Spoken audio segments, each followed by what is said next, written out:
মাহফিল আমরা করবো, আপনারা করবেন কেন? কোনো মাহফিল এখানে হবে না। হ্যাপি ভাই এখানে এমপি প্রার্থী হবে, উনাকে কেন মেহমান করা হয় নাই? রাজনৈতিক কথা বলবো রাজনৈতিক মাঠে, এটা তো তাফসির মাহফিল। কথা হচ্ছে কে কোথায় উঠবে, বিশেষ প্রধান মেহমানটা কোথায় উঠবে, তাফসির কারো কোথায় উঠবে, ওনার বাসায় উনি আয়োজন করবেন।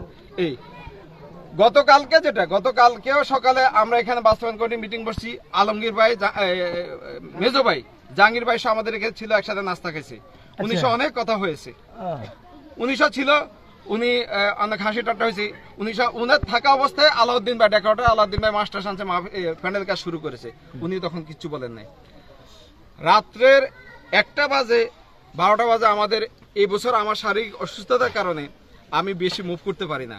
এবছর মাহফিল বাস্তবায়ন কমিটির আমি হলাম উপদেষ্টা, আর আমাদের এই সভাপতি বাস্তবায়ন কমিটির সভাপতি হলো জামাল কবির ভাই। জামাল কবির ভাই কই?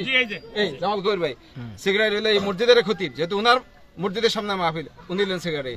আমাদের বাস্তবায়ন কমিটির আরো লোক আছে। তো আমরা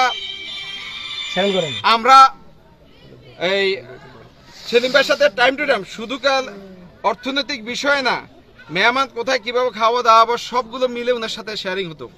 এই আমাদের হাবিব ভাই এবং জামাল মোনাদের সাথে শেয়ার করতেন। আমি অনেক সময় পারতাম না, কারণ আমি মুখ এত ফ্রিলি করতে পারি না, আমি অনেকদিন থেকে অসুস্থ। তো এই জন্য রাত্রে 12টা বাজে উনি ফোন দিয়েছে আমাকে। ফোন দেওয়ার পরে আমি বললাম যে ঠিক আছে আমি সকালে আসবো। আমি আসতে একটু দেরি হয়েছে, কারণ আমার শারীরিক অসুস্থ, কারণ আমি একটু বেরোতে দিই। আমার ঘরে আমরা 3 জন, আমার মা অসুস্থ, বোন অসুস্থ, আমি অসুস্থ, কারণ আমি একটু দেরি হয়েছে। আসার পর দেখলাম যে এই সিচুয়েশন। আমি সর্বপ্রথম ওনার মেজো ভাই জাহাঙ্গীর ভাইয়ের কাছে গেছি। জাহাঙ্গীর ভাইয়ের কাছে বললাম ভাই আপনাদের মাহফিল, আপনার বাবার উচিত করা জায়গায় আমরা মাহফিল করতেছি, আপনার বড় ভাই সভাপতি, আমরা বরাবরই আপনাদের সম্মান দিয়ে যাচ্ছি, আমরা এই মাহফিলটা এখানে করতে দিই। উনি অনেক কথা বলছেন যে আমার সাথে কথা বলেন না কেন, আমার ছোট ভাইয়ের সাথে কথা বলেন না। আমি বলছি ভাই মাহফিল করবো, আপনার বড় ভাই সভাপতি, তাহলে আপনার বড় ভাইকে আপনি রেসপেক্ট করেন না? ওই যে রাত্রে আমরা বড় ভাই সভাপতি কিছু জানেন না, আপনার বড় ভাইয়ের সাথে কথা বলতে, হ্যাঁ ভাই বড় ভাইয়ের সাথে কথা বলতে আলোচনা হয়েছে, মেহমানজনিত কথা বলতেছি, আপনি কথা বলেন না, আপনি কথা, হ্যাঁ আপনার বড় ভাইয়ের সাথে কথা বলতে হবে, আপনার সাথে কথা বলতে হবে, আপনার ছোট ভাইয়ের সাথে কথা বলতে হবে, আপনার জেঠার সাথে কথা বলতে হবে, চাচার সাথে কথা বলতে, এটা কোনো যুক্তিগত হলো? এখন আমরা প্রতি বছর করে আসি যুব সমাজের মাহফিল আপনাদের এখানে, আমরা আরো জায়গা আছে, কিন্তু আপনাদের সাথে আমাদের মহব্বত আন্তরিকতা আছে, এই জন্য আমরা এখানে করি। এখন আপনারা যদি এটাকে সহযোগিতা না করেন তাহলে হতে পারে এবারের জন্য সহযোগিতা করেন, বলছেন না কোনো মাহফিল এখানে হবে না। উনি ওনাকে মারতে গেছে, এই মসজিদের ক্ষতি, ওনাদের মসজিদের ক্ষতি মারতে গেছে রাতের 1টা বাজে।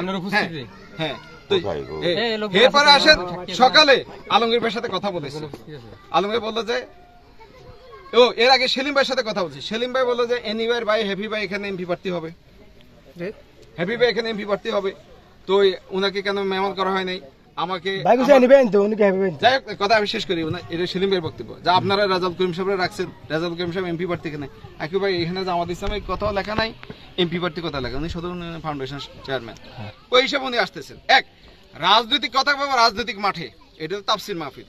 উনি একজন ইসলামিক স্কলার হিসাবে উনি কথা বলবেন, এই কথাটা আমি উনাকেও বলেছি।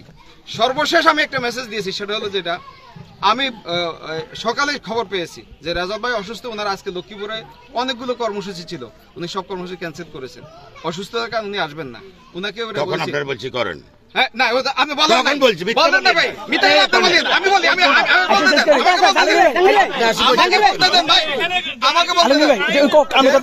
উনাকে বলার পরে তারপর উনি রাজি না, সর্বশেষ উনি চলে গেছে ওইদিকে। আমি চিন্তা করলাম পাবলিক প্লেসে অনেক লোক, উনি রাজনীতি করে, আমি রাজনীতি করি, আমরা আলাদা একটু বসে, ওনাকে ডাকিনি, আমি ওই দোকান রাখি বলছি ভাই এটাকে একটু মিনিমাইজ করে ফেলা। উনি বলে যে এই পোস্টারে কি আমার নাম আছে? আমার কি পোস্টার নাম আসার যোগ্যতা আমার নাই? বলে যে ভাই আপনার ভাই সভাপতি, আপনার ভাই সভাপতি, আমরা মাইকিং পোস্টার সব জায়গায় বলেছি যে আলমগীর কমিশনের বাড়ির সামনে মাহফিল, আমরা এটা ফোকাসিং করেছি, ইচ্ছে আপনাকে আরো সম্মতি দেবো। উনি যখন অ্যাগ্রেসিভ হয়েছে, আরো অ্যাগ্রেসিভ, ওনার ভিতরে ন্যূনতম কোনো নমনীয়তা বা একটু কপারেশন মূলক ইয়ে নাই। পরে সব বলছি ঠিক আছে, যেহেতু দিচ্ছেন না, কারণ আমার লোকজন রওনা দিবে, মেহমানরা রওনা দিবে, ঢাকা থেকে আসবে, তাদেরকে আমার না করতে হবো, মাঝপথে থেকে এটা বেয়াদফি।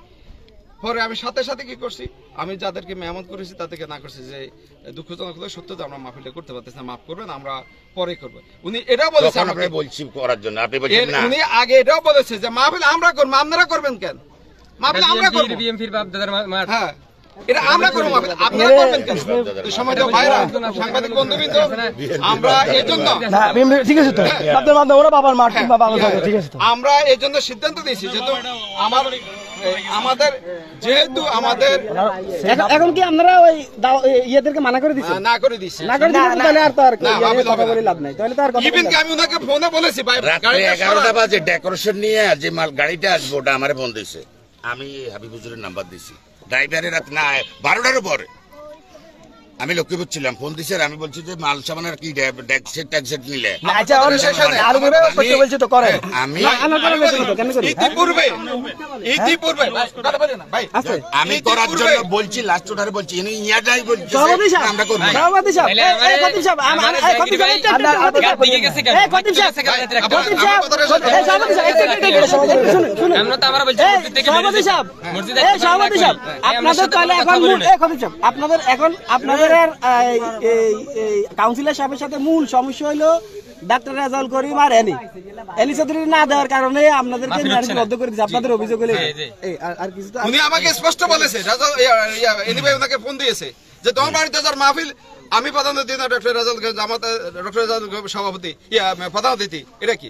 আমি বললাম যে ভাই উনি আপনি স্কলার হিসেবে উনি তো রাজনীতি বক্তৃতা দিত না। এখানে আমাদের প্রত্যেক বছরের ধারাবাহিক অনুযায়ী মাহফিল হচ্ছে, আমরা বিগত আমলে আমরা মাহফিলগুলি করেছি, ইনশাল্লাহ আমাদের মাহফিল অনেক বাস্তবায়ন হয়েছে সুন্দরভাবে।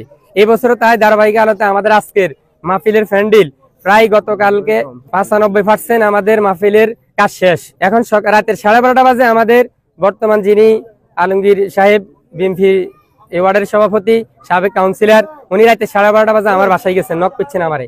উনি বলছেন রেজাউল করিম সাহেব এখানকার মেহমান আছে আজকের মাহফিলের, আমাদের এনি চৌধুরী না, এনি চৌধুরী আমাকে ফোন দিছে, তাইলে আপনারা মাহফিল করেন। উনি আমার অকথ্য ভাষা গালিগালাজ করেছেন, পরে বলেছেন আপনার মসজিদ থেকে পদত্যাগ করেন, আপনার মসজিদ থাকার দরকার নাই, বিকল্প মসজিদের ব্যবস্থা করেন।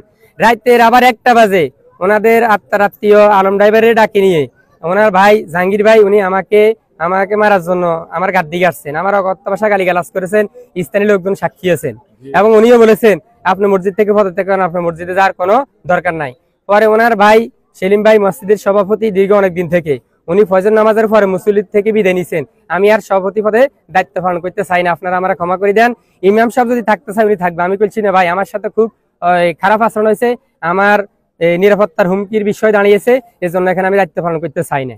আর সর্বশেষ কথা হচ্ছে ওনারা একটা অভিযোগ আনছে, এই আমাদের ওয়ার্ডের আমির সাহেব উনি একজন কাউন্সিলর প্রার্থী, আসলে আমরা এটা অনেকে জানি না, কিন্তু ওনারা এই কারণে ওনাদের একটা হিংসা লেগে গেছে।